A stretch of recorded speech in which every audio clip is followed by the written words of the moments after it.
Hey guys, what is up, and I welcome each and every one of you to a new League of Legends video. So of course, AKSHAN is pretty much more or less out at the very moment, right? Still waiting for PPE, of course, but we're gonna be doing something a little bit different. I really wanna get like a gameplay video out for you guys because I'm actually really excited for the champion. So what we're gonna be doing today is we're gonna be checking out. So Ross, I'll link his video down below, guys. Very important. Ross has a video where he got from Riot actually.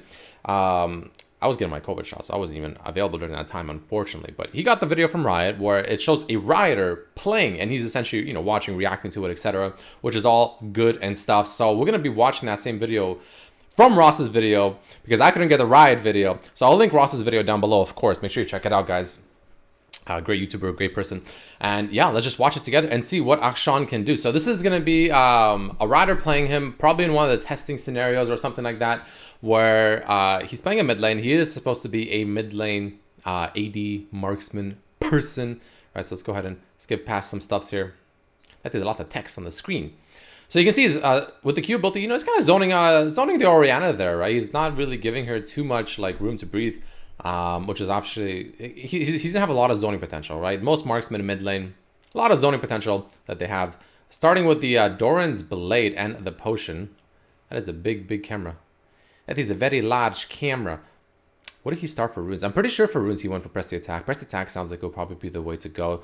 So yeah, we're gonna get some pretty interesting gameplay. A little bit of like an early sneak preview of the gameplay, if you will, before I personally release my own gameplay of me literally playing him on the PPE server. So goes for the Q, into the E, into the Q again. So it doesn't even take his W yet because I guess there's no reason. He doesn't care about the invisibility. He doesn't really care about the resurrection part just yet. So kind of chilling, just enjoying this laning phase. And it seems like it's a pretty good laning phase. He's pretty safe, pretty aggressive if you want to be as well. Now there's a fight happening down in the jungle. Let's see. I want to see how he does in these fights. That's my question. Like how well will he, you know, incorporate these fights over here? Should I put my, maybe I'll put my camera here so you guys can see Ross as well. I don't know. I usually have my camera bottom left, but whatever. We'll put it here for now, I guess. I don't know. Maybe here, maybe here. Maybe I'll put it in the center. I don't know. Whatever. We'll leave it here again. But then you guys can see the mini map. I'll put it up here. How about that? I'll just put it here. I love you, Ross. You guys know it's Ross's video anyway. It's not like that matters. You guys know it's his video. Big shout outs to him, of course. Now, okay, so here comes the gank. I want to see how he works with this. Oh my lord, what is that E ability? He's taking a lot of minion damage, which is why this is not looking like too promising initially. By the way, guys, keep in mind, I actually didn't notice this initially. His E does reset there, you can see, as the Lee Sin is trying to make a play. I'm assuming he dies there. They kind of randomly cut out, which is a little sus, I'm not going to lie. Definitely a little bit sus. But you can see he actually went teleports, which is interesting. Not ignite or something like that. Now, I think he's replaying the same gank earlier. Yeah, he is. So you can see as the Orianna dies, though, his E ability does essentially come off cooldown. So he can use that to pretty much get away almost right away. It's still like on a 1 second cooldown, but he flashes away, can easily just E away if he wants to, but he actually goes back in and actually kills him. Never mind, I thought he dies. He actually gets the kill. Nice. Cool. Damn, that's actually kind of nuts. What the hell? See, I wonder if he had his W there, would it at least have just instantly revived? I think so, right? I don't know. That'll be interesting. So let's fast forward a bit here. Let's see how well he CS's under the turret. So for items, I'm pretty sure you go for Gale Force into... Like, I could see some lethality, maybe like a collector, you know, maybe the shield item, the shield reducing item from lethality, maybe Yomu's, honestly. I could see Yomu's being a, you know, a decent option. So I would assume you would build them in a very kind of hybrid-y sort of way where you have a little bit of, you know, AD carry type items, like, you know, the Gale Force, maybe Infinity Edge, maybe even like a Rune Hands or like a PD or something like that, Rapid Fire. But I think, you know, you also want to spice it up with a little bit of like lethality as well. Like again, maybe a Yomu's for the roaming potential, maybe the collector for that just, you know, crit and obviously like execute potential and lethality itself, which is obviously really good. So let's fast forward here a little bit. So let's take a look at what's happening over here. Let's go ahead and backtrack, see how the situation even rolls. So you can see he's using W to stealth. He's using W stealthing. You can see a little. Let's watch this fight very quickly, actually. He just absolutely just destroys the hell out of that Morgana. Like, literally no chance whatsoever. Nice Q from the Lee Sin, but the Lee Sin instantly regrets that decision. And that's his ultimate. You can see winding up. Now, the question is it blockable? That's the part we have yet to see. That is quite the E ability though. My goodness. Let's take a look at that one more time. It gets to reset on the E ability after the Lee Sin kill. Just dives right in and just goes for the kill. Misses the Q and Jinx misses the W on the Kai'Sa. Just barely gets out. But you can see, guys, so backtracking here a tiny bit. You can see this little like smoke on the ground, right? Don't forget that's part of, I think it's part of the W or his passive, but essentially it's the part where when someone on the enemy team does get a kill, they get that debuff on them. And then this little smoke kind of gives you a little trail to that person so you can kind of follow the smoke and see where they are, right? Don't forget, killing them also gives you extra gold. When you follow the smoke, you actually get, I think, extra movement speed, but you also get mana regeneration, so it kind of makes sure that you're ready for the kill, which is interesting but cool. So yeah, he goes for that kill. Nice little E over here as well. I do want to watch this one more time. Like, that is a pretty disgusting E, I have to say, guys. It's pretty nasty. So Orianna coming in. Let's see what she can do. AKSHAN, of course, activating his W. Auto, Q, auto. Press attack, almost there. Uses the E to... Okay, I'm not gonna lie, that was a little messy. I feel like Orianna probably misplayed that a little bit. The one thing to keep in mind is he does max his E second, which is definitely something to keep in mind for sure. It's not his W, but his E. Now, I can't remember if his E does damage if it actually hits a target directly.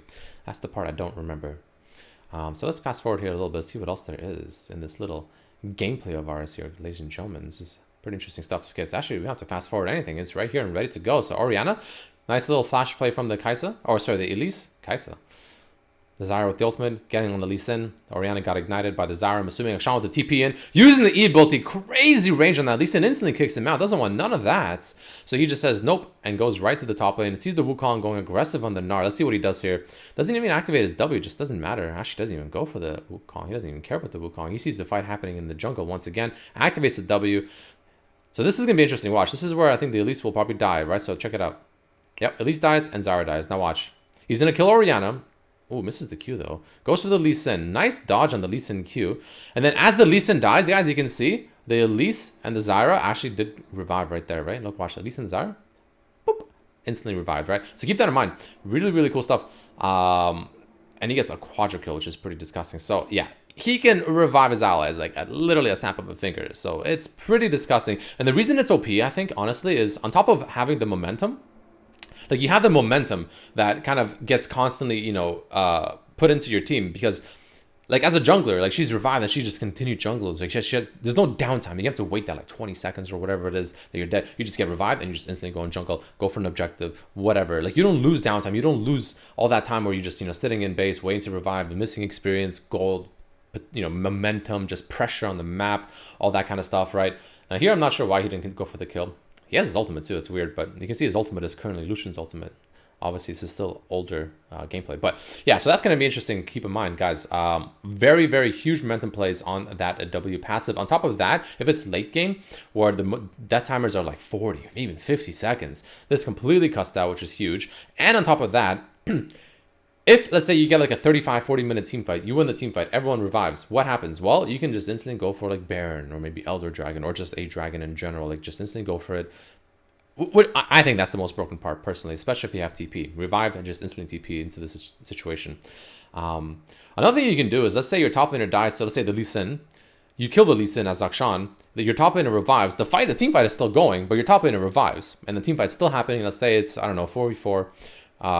But now it's a 5v4 because your top laner just revived. Your top laner has TP. They TP into the fight, and now it's a 5v4 instantly. Like, literally, at a snap of a finger on someone that just died, like, maybe 10 seconds ago. I think that's the part that makes it also pretty busted. So, I don't know, man. That evil dude, man, that range is insane. So the range is based on the angle it looks like that you throw the E out to the wall. The ultimate just locks on. It doesn't, I don't know if it's blockable. Like, it's hard to tell if it's actually blockable, though. I don't know if it is or is not blockable.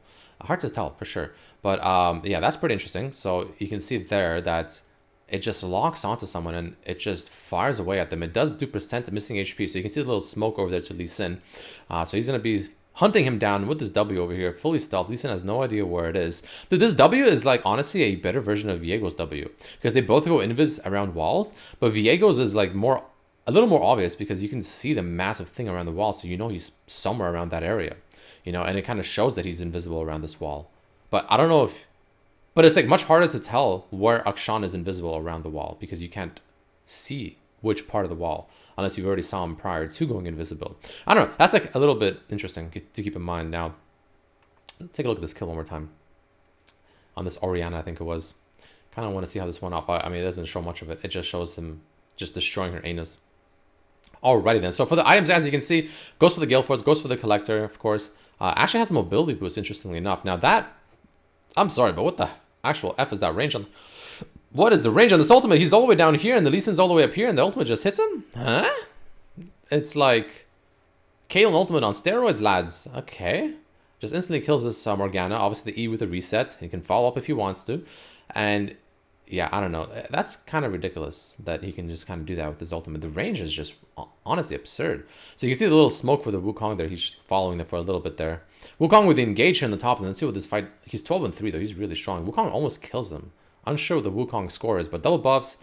Level 13 Wukong versus a level 12 AKSHAN. So clearly the Wukong is doing pretty well as well. But unfortunately, the Wukong is not strong enough to kill him just yet. But the Lee Sin coming in. Nice little E. You can cancel the E early, so you can, you know, leave it a little bit early. So it kind of messes with the enemy's, you know, prediction as to where you're going to be. So it's harder for them to land skill shots because you can cancel it at any time and just ruin their, like, momentum. Goes invisible around the wall, finds the Lee Sin, and then just goes straight for the kill with the Jinx here. Ooh, the Lee Sin kicks him away. And the Lee Sin actually has a lot of HP. Yeah, he has a Gore Drinker and a Sterax, so he's pretty tanky, actually, but... You can see right. Watch this damage right here. Look at this. Look at this. Boof, boof, boof. Just it's just with the Gale Force. It's just the damage is nasty, man. Nice little E over there around the wall again. Just this E is pretty ridiculous. It's essentially Camille's E in all honesty, but it's like really damn good, man. And then that W follow potential is just disgusting. Now the W cooldown doesn't reset like the E cooldown, which is obviously I guess a good thing. But man, that E just lets you just chase people down like no tomorrow, man. That's pretty disgusting. Pretty damn disgusting. That's gonna be pretty much it for this video, guys. Well, there you have it. Nice little quick gameplay of that. Shout out to my boy Ross Boomsocks for this, of course. He got it from Riot. Unfortunately, I couldn't get it from Riot because I was getting my shot.